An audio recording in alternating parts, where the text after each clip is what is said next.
지난주에는 세례 요한이 유대광야에서 이제 회개하라, 천국이 가까이 왔느니라 라고 선포하는 내용들을 함께 봤습니다. 그리고 요단강에서 세례 요한은 자신에게 나오는 사람들에게 회개의 세례를 베풀었다 하는 것도 함께 살펴보았습니다.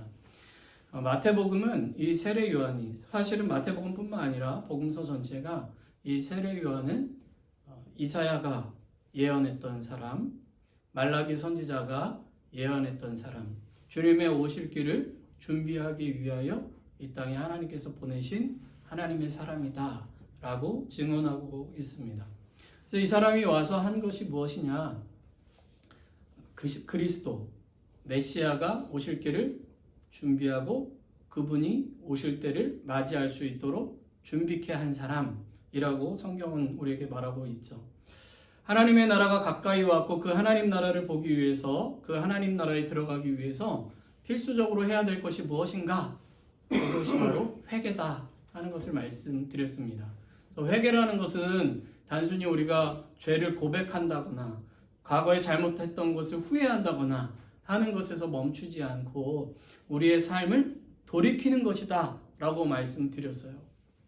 우리가 하나님을 떠나서 하나님을 모른 채 지금까지 살아왔다면, 그래서 내가 원하는 나의 길을 걸어갔다면 이제는 내 삶이 180도 하나님께로 돌아서서 하나님께로 나아가는 것, 그게 회개라고 말씀드렸습니다. 그래서 하나님 나라가 내 뒤통수까지 가까이 와도, 내 손 닿을 때까지 와도 내가 돌아서지 않으면 왔는지 안 왔는지 알 수가 없는 거죠. 돌아설 때 비로소 하나님 나라가 왔음을 깨달을 수 있고, 그것을 통해서 이제는 하나님 나라로 나아갈 수 있기에 세례 요한은 회개하라, 천국이 가까이 왔느니라 라는 선포를 통해서 하나님 나라로 사람들을 초청했다 하는 것을 지난주에 함께 살펴보았습니다. 오늘 본문은 세례 요한이 자신의 역할은 하나님 나라가 다가왔음을 선포함과 동시에 주님 오실 길을 준비하는 자인데, 자기 자신이 메시아가 아니라 자기 뒤에 오시는 분이 메시아시다라는 것을, 그리스도시다라는 것을 분명히 선포함과 동시에 그분이 누구신가 하는 것을 오늘 본문을 통해서 이렇게 보여주고 있습니다. 오늘 성경 말씀을 보면 이 세례 요한이 이렇게 얘기해요. 내 뒤에 오실 분은 내가 신발을 들기도, 다른 복음서에는 신발끈을 묶기도, 뭐 이런 식으로 표현되어 있는데요. 어쨌든 그분의 가장 지저분한 것이라고 할 수 있는 그것조차도 나는 들 수 없는 사람이야. 그것을 통해서 그분의 권위를 인정하게 돼요. 그분이 누구신가? 높으신 분이다. 내가 감히 감당할 수 없는 분이다. 그분의 모든 것들이 내 위에 있는 높으신 분이시다라는 것을 증언하고 있습니다. 뿐만 아니라 그분은 물로 세례를 베푸시는 것이 아니라, 자신과 같이 물로 세례를 베푸시는 것이 아니라 성령과 불로 세례를 주시는 분이라고 이야기를 하고 있습니다. 이것을 통해서 그분이 구원과 심판의 주체자다, 주권자다라는 것을 말씀하고 있어요. 그분을 통해서 우리는 새롭게 새 생명을 얻을 수 있고, 그분을 믿을 때에, 그분 안에 있을 때에, 그분이 허락하실 때에 비로소 우리는 모든 심판 가운데 구원을 얻을 수 있다라는 것을 이 짧은 구절을 통해서 우리에게 말씀하고 있습니다. 그러니까 12절은 구원을 받는 기준, 심판의 주체 자체가 바로 자신의 뒤에 오시는 분이다 라고 증거하고 있는 거예요. 그런데 오늘 성경 말씀 13절을 보면 이때에 라는 말로 시작을 합니다. 그러니까 세례 요한이 회개하라, 천국이 가까이 왔느니라 라고 선포를 하고 사람들을 하나님 나라로 초청하면서 거기에 멈추지 않고 어떻게 했다고요? 자기 뒤에 오실 분에 대해서 증언해요. 내 뒤에 오실 분은 바로 이런 분이야. 내가 신발도 들기를 감당할 수 없는 그런 분이야. 성령과 불로 세례를 주실 분이야. 우리의 참 구원자시야. 하나님께서 보내주신 참된 그리스도셔 라고 선포하는 바로 그때에 예수님께서 갈릴리에서부터 그곳까지 오셨다. 유대 요단강까지 오셨다라는 것을 선포하고 있습니다. 이것을 통해서 세례 요한이 증언했던 그분이 바로 예수님이시다라는 것을 성경은 연속해서 우리에게 들려주고 있는 거예요.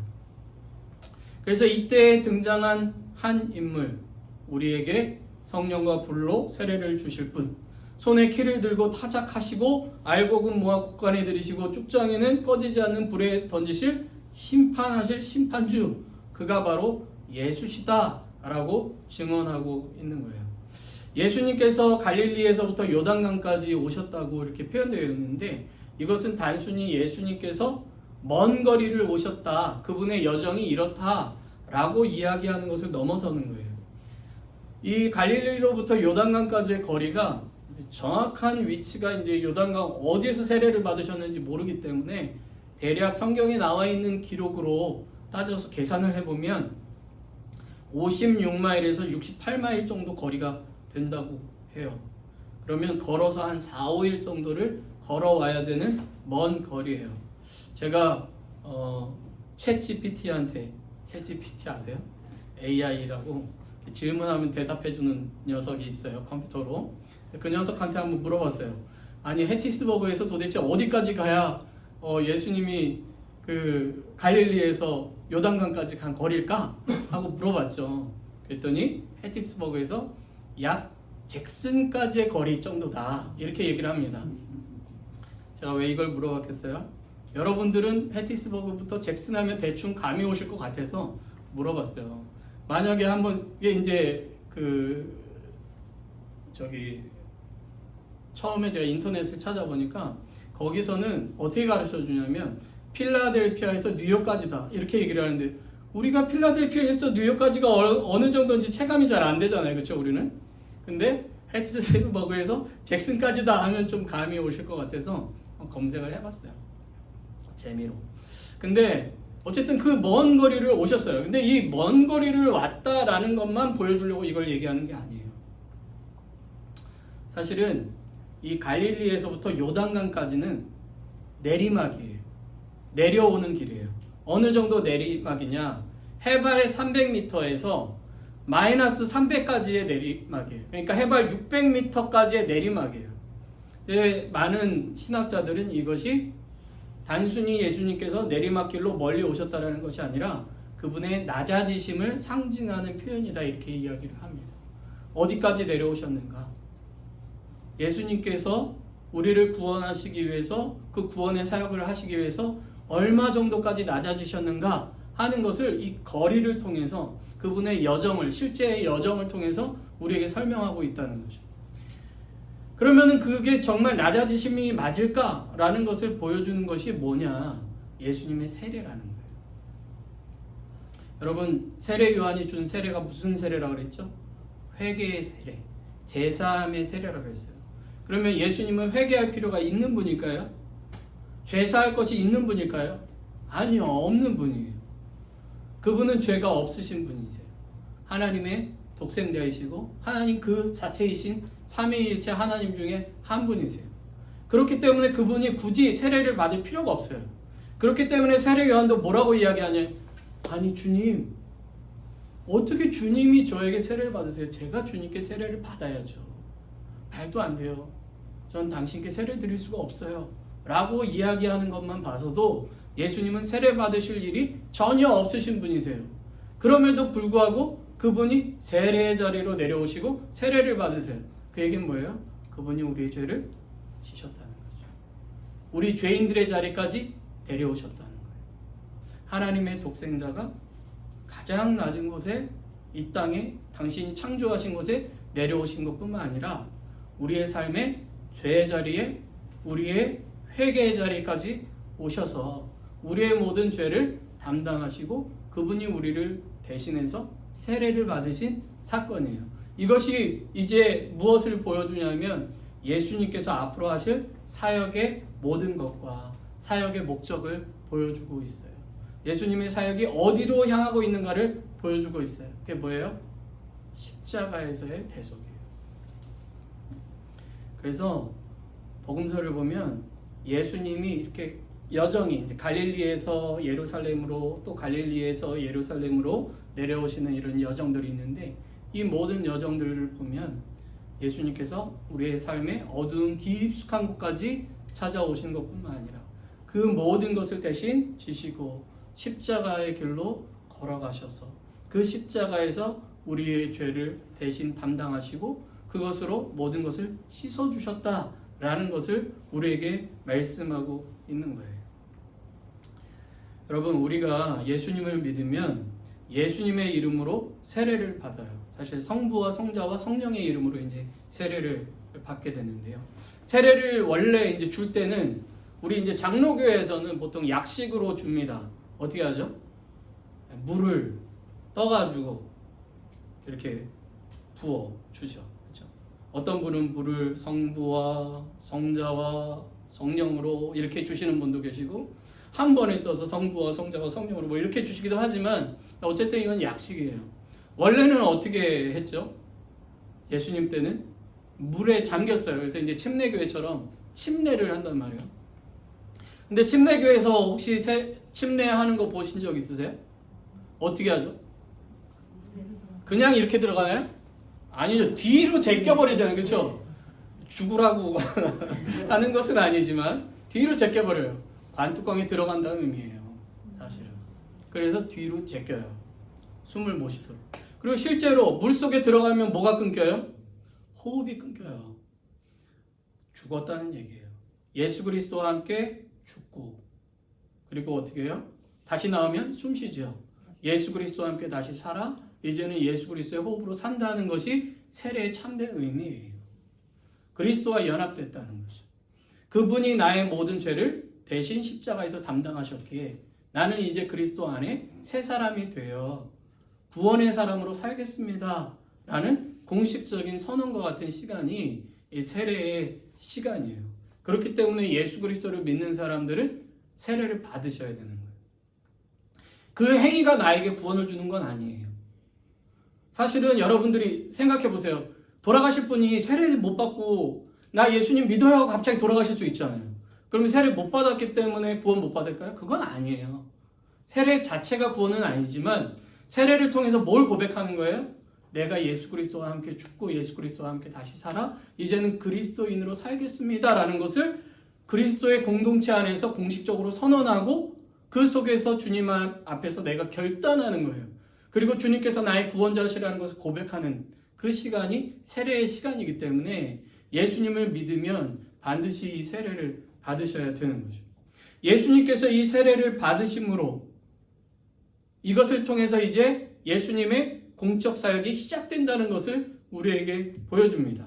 뿐만 아니라 많은 신학자들은 이것이 예수 그리스도가 그리스도이심을 나타내는 그리스도의 즉위식이라고 보통 이야기를 합니다. 마태복음으로 따지면 왕의 즉위식. 마치 이제 왕이 말씀드렸죠. 이스라엘 백성들은 기름 부음을 받은 그래서 하나님께서 택하신 자다라는 것을 상징적으로 보여준다고 이야기했잖아요. 그래서 기름 부음 받은 자는 세 부류의 사람이 있었다고, 세 직분의 사람이 있다고 말씀드렸어요. 혹시 기억나시는지 모르지만 왕, 선지자, 제사장은 기름 부어서 세웠는데 예수님께서 맡으신 직분이 바로 이 세 가지 직분이 다 있다고 말씀드렸습니다. 그래서 우리가 예수님을 그리스도시다 라고 고백한다고 말씀드렸는데요. 어쨌든 이 세례를 침례를 받으신 이 장면은 예수님께서 그리스도시다라는 것이 공적으로 선언되는 시간이었음을 성경은 우리에게 말씀하고 있어요. 그것을 무엇으로 알 수 있느냐? 예수님께서 세례 받으신 이후의 장면을 보면 알 수가 있어요. 예수님께서 물에서 나오실 때 어떤 일이 벌어져요? 성령이 비둘기같이 예수님께 임하세요. 그리고 또 어떤 일이 벌어져요? 하늘에서 하나님의 음성이 들려요. 뭐라고요? 내 사랑하는 아들이요 내 기뻐하는 자다 하는 하나님의 음성이 들립니다. 이것을 통해서 하나님께서 공인하시는 거예요. 이가 내가 구원을 위해서 보낸 그리스도다. 구원자다. 나의 아들이다. 내가 기뻐할 그 사역을 담당할 자다. 라고 말씀하고 있는 것이죠. 그러니까 하나님께서 기뻐하시는 것, 그게 뭐예요? 죄를 대신 담당하시고 우리를 구원하시는 것. 그래서 세례요한이 저 주님께 세례 드릴 수 없어요 라고 이야기할 때 뭐라고 얘기해요? 아니야, 세례 줘야 돼. 모든 의를 이루기 위해서 해야 돼. 그 모든 의가 바로 하나님의 의, 예수 그리스도를 통해서 우리를 구원하시기 위한 하나님의 의, 그것이 예수님의 세례부터 시작해서 이제 공식적으로 사역이 시작되는 그것을 우리에게 선포하고 보여주고 있는 거죠. 오늘 본문은 우리에게 예수님이 누구신가? 라는 것을 분명하게 말씀하고 있어요. 이스라엘 백성들이 그렇게 기다리던 그리스도, 그분이 예수님이시다. 우리의 죄를 대신 담당하기 위해서 오신, 요한복음으로 따지면 세상 죄를 지고 가실 하나님의 어린 양으로서 예수님이 오신 그 예수님이시다라는 것을 말씀하고 있어요. 뿐만 아니라 그분은 하나님의 사랑하는 아들이며 기뻐하시는 자다라는 것을 우리에게 말씀하고 있습니다. 사람들이 이제 우리가 보통 개신교 또는 기독교에서 삼위일체라는 트리니티라는 이야기를 합니다. 그러면 사람들이 이렇게 얘기해요. 아니 성경에 삼위일체라는 말이 어디 있어? 없어요. 그런데 삼위일체라는 것을 보여주는 장면이 있어요. 그게 오늘 성경의 말씀이에요. 아버지 하나님과 성자 예수님과 성령 하나님이 한 자리에 보여지는 이 장면이에요. 어떤 이단들은 하나님만이 하나님이고 성부 하나님만 하나님이고 예수님은 그냥 하나님이 창조한 인간일 뿐이다 이렇게 이야기하는 사람들이 있어요. 그걸 주로 이야기하는 사람들이 여호와 증인이라는 사람이에요. 아시죠? 왕국회관. 그 사람들은 그렇게 얘기해요. 성령은 그럼 뭐냐? 하나님의 그냥 힘일 뿐이다 이렇게 이야기를 해요. 근데 성경은 그렇게 이야기하지 않습니다. 예수님도 보혜사시고 성령님은 또 다른 보혜사시고 하나님의 독생하신 아들이시고 라고 이야기를 합니다. 그래서 베드로나 히브리서를 보면 하나님께서 말씀하신 이 내용을 굉장히 중요하게 다뤄요. 이게 사실은 시편 2편에 나와 있는 말씀이에요. 여러분 주보에도 나와 있는데 시편 2편에 너는 내 아들이라 라고 하신 것, 그것을 이 신약 성경의 예수님의 제자들은 이것이 메시아이신 예수님을 증거하기 위해서 그분이 하나님의 참된 독생자이심을 증거하는 말씀이다, 예언하는 말씀이다 이렇게 보고 있는 거죠. 이 내 기뻐하는 자도 시편 40편에 이사야서 40장에 나와 있는 말씀의 인용이다 이렇게 보고 있습니다. 어쨌든 성경은 우리에게 분명하게 말씀하고 있어요. 우리의 죄의 용서와 우리의 구원은 오직 예수 그리스도 그분을 통해서 이루어진다. 그것을 위해서 예수님이 오셨다. 예수님이 우리의 모든 죄를 담당하시기 위하여 낮은 자리까지 오셨고 죄인의 자리에까지 오셨고 죄를 짊어지는 자리까지 오셨다라는 것을 말씀하고 있어요. 여러분 그 세상에는 많은 종교가 있잖아요. 그렇죠? 그리고 그 나름대로 이제 신들에 대해서 이야기를 합니다. 그런데 세상의 그 어떤 신도 인간의 자리에 와서 인간의 죄를 대신 지고 인간의 죄를 위해서 죽어 자기를 희생하는 신이 없어요. 우리가 생각하는 왕, 그러면 어떤 왕이에요? 가장 높은 곳에서 군림하는 왕이에요. 그런데 성경에 우리에게 말씀하신 예수님은 어떤 왕이에요? 겸손의 왕이세요. 낮아지시는 왕이세요. 가장 낮은 곳까지 낮아지시고 우리의 모든 잘못들을 대신 담당하신 왕이시다 라고 성경은 우리에게 말씀하세요.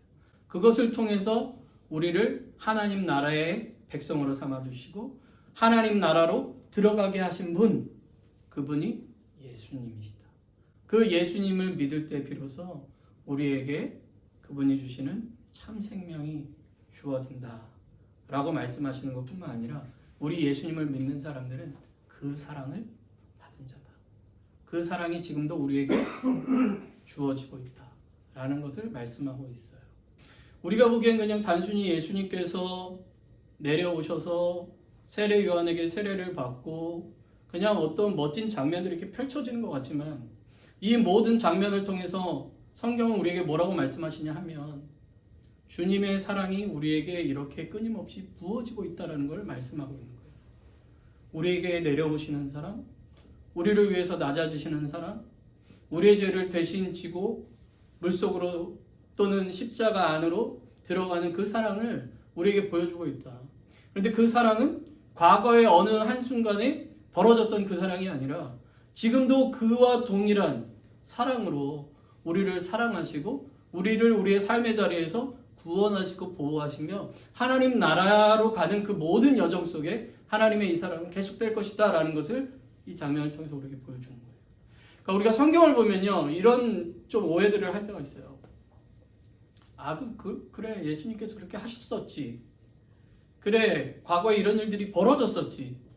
그래 그거는 그때 그 사람들에게 있었던 일이지. 이렇게 생각을 하는데요. 아니요. 그 하나님은 어제나 오늘이나 동일하신 하나님이시고 앞으로도 영원토록 그 사랑으로 함께 하시는 하나님이시다라는 것을 계속해서 강조해요. 우리가 어떠한 상황에 있다 할지라도 그분은 우리의 가장 낮은 곳까지 함께 오셔서 나의 그 가장 낮은 또는 가장 연약한 모습을 대신 짊어지시는 분이시다라는 것을 말씀하고 있는 거죠. 그 사랑으로 내가 너를 사랑한다. 이렇게 말씀하고 있어요. 여러분들은 하나님의 사랑받는 자녀들입니다. 오늘 우리를 찾아오신 예수님을 바라보시길 바라요. 힘들고 어려울 때일수록 더욱 주님 바라보시고 나를 위해서 낮아지시고 나를 위해서 세례의 자리까지 오시고 하나님의 모든 의를 이루기 위해서 십자가를 지신 그 주님의 사랑이 지금도 내게 주어지고 있음에 감사하시고 주님과 함께 살아가실 수 있게 되시기를 주님의 이름으로 축원합니다.